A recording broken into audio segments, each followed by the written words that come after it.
Hello friends, चलिए आज start करते हैं हम रिएक्ट के कंपोनेंट्स यानी कि जो उसकी डायरेक्टरी होती है हम उसको समझते हैं कि जो आपने प्रीवियस वीडियो में जब रिएक्ट को इंस्टॉल करा था तो आपके पास मल्टीपल जो फोल्डर्स आए थे उन फोल्डर्स का क्या यूज है, उनमें से हमें कौन से यूज करनी है।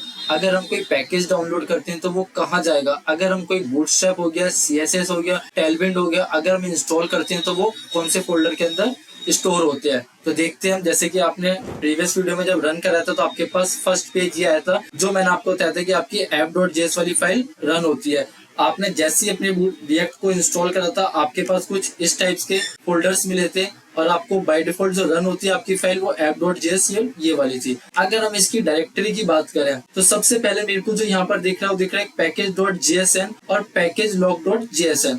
सबसे पहले हम बात करते हैं package.jsn जो आपके लिए बहुत इंपॉर्टेंट फाइल है। जैसे कि अगर आप अपनी कोई भी वेबसाइट्स को बनाने के लिए उसके अंदर जो जो चीजें इंस्टॉल करते हो, जैसे कि आप बूटस्ट्रैप इंस्टॉल करोगे, टेलविंड इंस्टॉल करोगे, जेक्वेरी होगी या फिर रिएक्ट राउटर डॉम हो गया, मल्टीपल जो भी चीजें, तो ये package.json क्या होता है, डिपेंडेंसी होती है। यानी कि अगर हम जितनी भी चीजें इंस्टॉल करेंगे वो सारी की सारी चीजें हमें यहाँ पर दिखाई देंगी। अगर मैं अपना प्रोजेक्ट किसी को दिखाता हूँ या मैं अपना प्रोजेक्ट अपने फ्रंट एंड से बैक एंड के पास भेजता हूँ तो उनको कैसे पता चलेगा कि मैंने इसके अंदर क्या क्या चीजें यूज करी है। तो आपने अपने प्रोजेक्ट के अंदर जितनी भी चीजें यूज करी है, चाहे आपने इंस्टॉल करा है, जो भी कुछ करा है, वो सारी की सारी चीजें आपकी यहाँ पर रिफ्लेक्ट होंगी। जैसे कि अगर मैं कहता हूँ मैंने बूटस्ट्रैप इंस्टॉल करा तो मुझे यहाँ पर दिखा देगा कि मैंने जो बूटस्ट्रैप इंस्टॉल करा उसका कौन सा वर्जन इंस्टॉल करा है, या मैंने इसके अंदर AXIOS लाइब्रेरी ली, या मैंने इसके अंदर रिएक्ट राउटर डॉम लिया, मैंने स्लिक स्लाइडर लिया, मैंने फॉन्ट ऑसम लिया। कुछ भी चीजें अगर हम इसके अंदर इंस्टॉल करेंगे वो सारी की सारी चीजें हमारे पास यहाँ पर आ जाएंगी।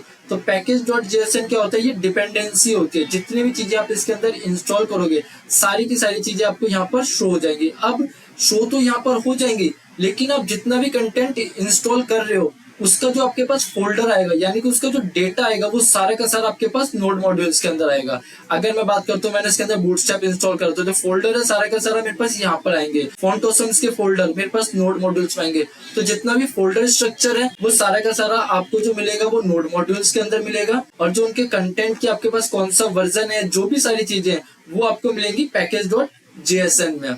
नेक्स्ट आता है packagelog.json। अब packagelog.json क्या करता है कि जितनी भी चीजें अपने package.json में आपको रिफ्लेक्ट हो रही है कि आपके पास बूटस्ट्रैप है, राउटर डोम है, AXIOS है, फॉन्ट ऑसम है, अब उनकी टोटली डिस्क्रिप्शन दिखाता है। ये डिस्क्रिप्शन यानी कि एग्जांपल मैं बात करूं, मैंने कोई भी चीज यहाँ से इंस्टॉल करी तो वो आपको होता है कि जो आपके पास ये कंटेंट है इसके लिए आपको कौन सा नोड मॉड्यूल वर्जन चाहिए। अगर मैं बात करता हूँ कि मेरे को इसके लिए कौन सा नोड का वर्जन है जिसपे ये काम करेगा, उसकी पूरी की पूरी डिस्क्रिप्शन मेरे को packagelog.json में शो करा देता है। नेक्स्ट आता है फिर मेरे पास readme.md। readme.md का मतलब होता है कि अगर आप अपने प्रोजेक्ट को गिटहब पे अपलोड करते हो तो इसके अंदर थोड़ी सी कुछ इंस्ट्रक्शन तो लिखी हुई होती है, और अगर आप कुछ इंस्ट्रक्शन पर डालना चाहते हो, जैसे कि अगर आपने प्रोजेक्ट अपडेट कर दिया तो जो आपका प्रोजेक्ट रन कराना है वो कैसे कराना है, npm स्टार्ट से कराना है, कौन सी लोकल होस्ट पे ये ओपन होगा आपका, अगर इसके अंदर कुछ कंटेंट चेक करना है तो npm टेस्ट से आप ये दे सकते हो। तो अगर ऐसे ही आप अपनी कोई भी इंस्ट्रक्शन इसके अंदर देना चाहते हो कि आपने मान लीजिए इसके अंदर कोई भी चीजें अपनी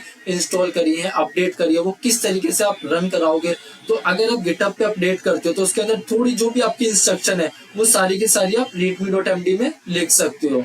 जो भी आपकी बेसिक इंस्ट्रक्शन होती है प्रोजेक्ट को रन कराने के लिए वो ऑलरेडी पहले से इसके अंदर लिखी हुई होती है हमारी। नेक्स्ट आता है आपके पास इसके अंदर जो मेन काम आता है वो आ जाता है आपके पास पब्लिक फोल्डर और SRC फोल्डर का। अगर हम पब्लिक फोल्डर के अंदर देखें तो सबसे पहले इसके अंदर ये आपके पास आइकॉन हो गया, फेविकॉन आइकन, ये आपने करा हुआ है। अब इसके अंदर आती है सबसे पहले ये आपकी लोगोज वगैरह हो गई, फिर आते हैं index.html। जो अभी तक आप HTML वगैरह पढ़ते हो रहे index.html फाइल, बट इसके अंदर मुझे कुछ दिख नहीं रहा। सिर्फ क्या दिख रहा है, एक मेरे को आईडी दिख रही है रूट, बाकी इसके अंदर मेरे पास कुछ भी नहीं है। अब सिर्फ ये क्या है, अभी जो रूट है ये आपके लिए मेन आईडी है, ये आपके लिए इंपॉर्टेंट है क्योंकि जितना भी आपका कंटेंट रन हो रहा है वो सारा इसी आईडी की वजह से रन हो रहा है। अब आपके माइंड में क्वेश्चन आ रहा होगा कि लेकिन इसके अंदर कुछ लिखा तो है नहीं, ये रन कैसे हो रहा है। अब ये रन कैसे हो रहा है कि आपने जो ये आईडी बनाई हुई है div id रूट, ये आईडी यहाँ से, अब हम इसको देखते हैं कि अगर हम बात करें तो ये आईडी यहाँ से कहाँ जा रही है मेरे पास, ये जा रही है मेरे index.js के अंदर।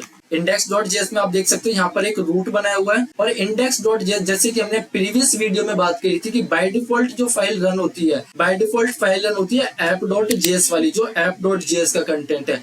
अब आप ये देख सकते हैं कि app.js को उन्होंने कॉल कराया हुआ है अपने index.js के अंदर। ये आपको कॉल कराने का मेथड है। अभी हम ये आगे वाली वीडियो में करेंगे कि कैसे हम अपने कंपोनेंट को पूरे के पूरे कॉल कराते हैं। तो index.js के अंदर हमने app.js को कॉल कराया हुआ है और index.js के अंदर हमारी रूट फाइल है। अब रूट फाइल कहाँ से आ रही है? ये आ रही है मेरी index.html से। आप देख सकते हो document.getElementById के हेल्प से, क्योंकि हमने index.html में अपनी आईडी ही बनाई हुई है। index.html वाली फाइल जा रही है index.js में और वहां से फिर जा रही है मेरे पास ये ऐप में, ऐप रन हो रहा है मेरा। तो जितना भी आप कंपोनेंट वाला काम करो कि आप अपने कंपोनेंट क्रिएट करोगे या फिर आप अपने कंपोनेंट ऑलरेडी यहाँ से यूज करोगे, तो वो सारा का सारा कंपोनेंट वाला जितने भी हम अपने प्रोजेक्ट के लिए कंपोनेंट बनाएंगे वो बनाएंगे हम अपने एसआरसी के अंदर। जैसे कि इसके अंदर ऑलरेडी पहले से app.js बना हुआ है जो बाय डिफॉल्ट रन होता है। हम जितना भी काम करेंगे अपने कंपोनेंट्स जितने भी प्रोजेक्ट्स बनाएंगे हम सारे एसआरसी फोल्डर के अंदर बनाएंगे। पब्लिक फोल्डर के अंदर हमारे पास index.html वाली फाइल होती है। तो ये होती है आपकी React.js की डायरेक्टरी कि अगर हम कोई भी चीजें इंस्टॉल करते हो तो वो आपके पास package.json में दिख जाएगी। उन जितनी भी आपकी डिपेंडेंसी होंगी प्रोजेक्ट्स की, अब उन डिपेंडेंसी की कुछ अपनी डिस्क्रिप्शंस होंगी या उनकी अपनी कोई डिमांड होगी कि इस वाले आपने जो भी चीजें इंस्टॉल करी है इसके लिए आपको कौन सा वर्जन चाहिए, क्या चाहिए, पैकेज log.json में दिख जाएगी आपको। उनके पूरे के पूरे फोल्डर स्ट्रक्चर कहाँ है वो आपको नोड मॉड्यूल्स के अंदर मिल जाएंगे। अब हम अगली वीडियो में ये देखते हैं कि आपके पास इसमें टॉपिक्स हैं JSX, फ्रेगमेंट और अपने कंपोनेंट्स को।